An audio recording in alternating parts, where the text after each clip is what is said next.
안녕하세요. 요한복음 20장 1절에서 10절까지의 말씀입니다. 오늘은 보았으나 아직 온전히 이해하지 못한 믿음이라는 제목으로 말씀 나누겠습니다. 요한복음 20장은 예수님의 부활 사건으로 시작되죠.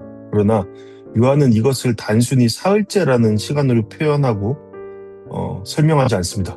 주의 첫날이라는 표현으로 시작하죠. 이것은 단순한 시간 정보가 아니라 새로운 시작, 곧 새로운 창조의 시작을 암시하는 신학적인 표현이다라고 우리는 생각해야 합니다. 하지만 이 장면은 우리가 기대하는 것처럼 밝고 확신에 찬 분위기가 아니라 여전히 어둠과 혼란 속에서 시작됩니다. 마치 창세기 1장 1절을 읽을 때 그 느낌처럼 말이죠. 요한은 아직 어두울 때라는 표현을 통해서 단순한 시간적 상태를 넘어서 제자들의 영적 상태, 곧 아직 이해하지 못한 상태를 보여주고 있습니다. 따라서 이 본문은 부활의 사건 자체보다도 그 사건을 처음 마주한 사람들이 어떻게 반응하고 어떻게 점점 믿음으로 나아가는지를 보여주는 말씀이다라고 우리는 생각해 볼 수 있습니다. 네, 오늘 말씀 함께 살펴보시겠습니다.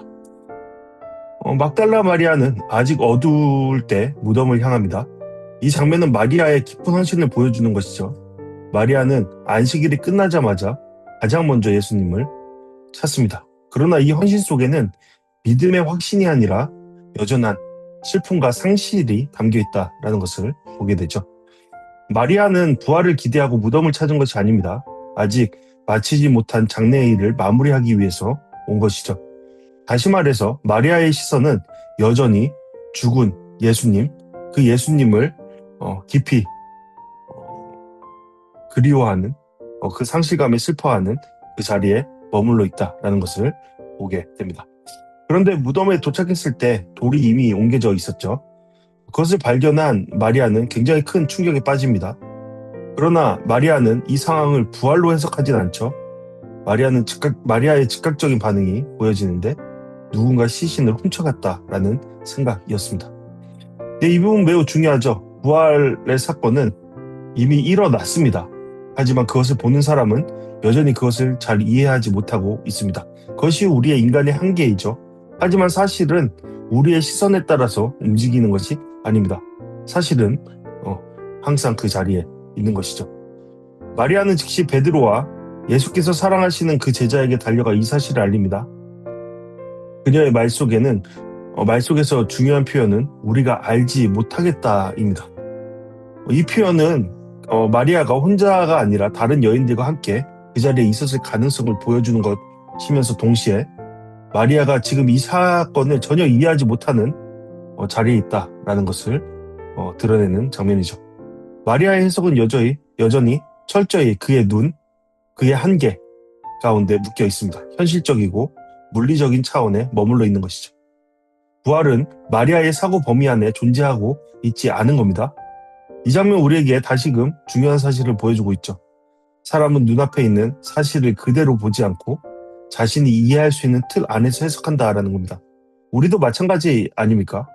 성경 속에서의 여러 이적들과 기적들, 그리고 우리의 삶 속에서 나타나는 하나님의 일하심에 대해서 우리는 알지 못합니다. 그것을 보고도 우리는 우리의 해석의 틀에, 우리의 머릿속에 그것을 끼워 맞추려고 애쓰죠. 하지만 하나님의 일은 우리의 범위를 벗어납니다.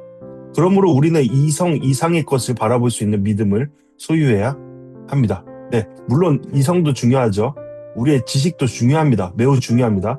하지만 항상 파스칼이 말했던 것처럼 우리의 이성은 우리의 한계를 드러내준다. 네, 그것으로서 이성이 매우 중요하다라는 것을 기억해야 합니다. 네, 우리가 생각하는 그 모든 것이 세상의 전부가 아니라는 것을 우리는 겸손히 받아들여야 한다라는 것입니다. 베드로와 다른 제자는 무덤을 향해 달려갑니다. 여기서 다른 제자는 누구죠? 네, 요한입니다. 베드로와 요한이 함께 달려간다라는 것은 단순한 서술이 아니라 유대적 배경에서 증인의 구조를 형성하죠. 네, 이 사건은 단독의 경험이 아니라 공동 증언의 구조를 갖고 있다라는 겁니다. 다른 제자가 먼저 도착하지만, 곧 요한이 먼저 도착하지만 요한은 무덤 안으로 들어가지 않고 몸을 굽혀 안을 그저 들여다만 봅니다. 그리고 세마포가 놓여 있다라는 것을 보게 되죠. 여기서 보다라는 표현은 단순히 시각적으로 본다라는 의미를 넘어서서 상황을 관찰하고 인지하는 단계입니다. 도대체 무슨 일이 있는 것일까? 나는 이것을 어떻게 해석해야 할까? 그러나 요한은 아직 이 상황의 의미를 올바로 해석하지 못하고 있습니다. 네, 이러한 모든 해석들은 성령께서 우리 가운데 깨달음을 주실 때, 은혜로서 그러한 해석을 주실 때 해석할 수 있는 것이죠. 요한은 보고는 있지만 아직 이해하지 못하는 상태에 머물러 있습니다. 이에 베드로가 도착하여서 무덤 안으로 들어가죠. 베드로는 요한보다 보다 적극적으로 상황을 확인하려 나섭니다. 베드로는 세마포가 놓여 있다는 것과 예수님의 머리를 쌌던 수건이 따로 말려 있다라는 것을 보게 되죠. 이 장면은 매우 중요한 신학적 의미를 담고 있죠. 아까 마리아가 생각했던 그것이 아니다라는 것을 성경은 선포하고 있는 겁니다. 모든 것이 급하게 흩어진 상태가 아니라 매우 질서 있게 정돈된 상태를 보여주는 것이죠. 따라서 누군가 시신을 훔쳐갔을 가능성을 제거하는 겁니다. 이것은 분명히 말합니다. 이 사건은 도굴이 아니라는 겁니다. 도굴꾼이라면 이렇게 정리된 상태로 두지 않았을 것이죠. 또한 이 장면은 나사로의 부활과도 대조되는 것이죠. 나사로는 수의를 입고 나왔습니다. 하지만 예수님의 경우에는 수의가 그대로 남아 있습니다. 정돈된 상태로요. 이는 예수님의 부활이 단순한 소생이 아니라 전혀 새로운 차원의 존재 방식으로 변화됨을 보여주고 있는 것이죠. 새로운 창조를 보여주고 있는 것입니다. 이제 다른 제자도 무덤 안으로 들어와 보고 믿습니다. 요한 말이죠.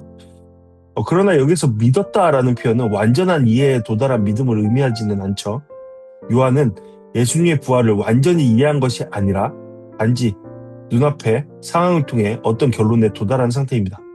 자기의 머리에 갇혀서 자기의 것을 최고조로 사용한 상태에서 이해했다, 믿었다라는 것을 보여주는 것이죠. 이 믿음은 그저 따라서 믿음이 시작됐다라는 것을 보여주는 것이지 완성된 믿음을 나타내는 것은 아닙니다. 이러한 믿음은 어디에야 비로소 완전해지죠? 예수님께서 그분의 몸을 그들에게 보이실 때, 그리고 하늘나라로 주님께서 하나님께서 예비하신 그 말씀대로 하늘나라로 그들 앞에 오르실 때, 그리고 성령을 통해 그들이 그러한 확증된 하나님의 일하심, 뜻하심을 알 때, 그때야 비로소 그들의 믿음은 완성되어 가는 것입니다. 요한은 이 지점에서 매우 중요한 설명을 덧붙이죠. 그들은 아직 성경을 알지 못했다라고요. 이 말은 그들의 믿음이 아직 성경적 이해에 기초한 것이 아니라는 뜻이죠. 그들은 어떤 사실을 눈으로 보고 있었지만 그 사실이 하나님의 말씀과 어떻게 연결되는지는 아직 깨닫지 못한 상태입니다. 하나님의 일하심을 보고 있었지만, 경험하고 있었지만 그것을 완전히 깨닫지 못하고 있는 상태다라는 것을 보여주는 것이죠. 여기서 우리는 중요한 원리를 발견하게 됩니다. 믿음은 경험에서 시작될 수 있지만 완성은 말씀의 이해를 통해 이루어진다라는 것입니다. 결국 이러한 경험을 했던 두 제자 요한과 베드로는 집으로 돌아갑니다. 이 두 제자는 아마도 당시에 모든 신앙인들, 예수님을 따랐던 모든 자들을 대변하는 대표자로서의 역할을 합니다. 이 장면은 매우 현실적이고 동시에 의미심장하죠. 그들은 놀라운 사건을 경험했지만 아직 그 의미를 완전히 이해하지 못했기 때문에 다시 일상으로 돌아갑니다. 이것은 믿음이 한순간에 완성되는 것이 아니라 점진적으로 형성되고 깊어지는 과정임을 보여주고 있는 것이죠. 그리고 또 하나, 가장 중요한 것이죠. 우리의 믿음은 우리의 지적 능력이나 의지 아니면 이해해보려는 그러한 어떠한 노력을 통해서 나타나는 것이 아니다라는 겁니다. 이 믿음은 우리 가운데 그것을 믿도록 하시는 하나님의 전적인 은혜를 통해서 세워져 간다라는 것을 기억해야 합니다. 따라서 우리는 이러한 믿음의 과정 속에서 우리의 생각, 우리의 판단, 우리의 느낌이 아니라 그것을 뒤로하고 하나님께서 인도하시는 믿음의 자리로 나아가야 한다는 것을 다시금 생각하고 깨달아야 할 것입니다.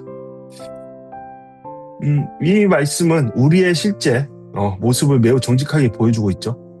마리아도 제자들도 처음부터 확신에 찬 믿음을 가지고 있었던 것이 아닙니다. 그들은 혼란 속에서 시작했고 부분적으로 이해했으며 그리고 그 믿음이 점점 확신으로 그리고 삶으로 나타내 보여져 갔습니다. 곧 믿음으로의 삶으로 되어져 갔다라는 것입니다. 우리 역시 마찬가지죠. 우리는 때로 하나님의 일을 경험하고도 그것을 온전히 이해하지 못합니다. 눈앞에 분명한 증거가 있음에도 불구하고 여전히 인간적인 한계 속에서 우리의 한계된 해석 안에 머물 때가 많습니다. 그러나 하나님은 우리의 이해보다 먼저 일하시죠. 그리고 그 사건을 통해 우리의 믿음으로 이끄십니다. 여기에서 중요한 것은 생각해 봐야 할 것은 지금 내가 얼마나 완전히 이해하고 있는가가 아니라 하나님이 이루신 일을 신뢰하며 따라하고 있는가라는 것이죠. 그것이 가장 중요하다라는 것을 우리는 말씀을 통해 깨닫게 됩니다. 또한 여기에서 반드시 기억해야 할 것이 있습니다. 경험만으로는 믿음이 완성되지 않는다라는 겁니다. 말씀을 통해 해석될 때 비로소 믿음은 깊어지고 온전해지는 것입니다.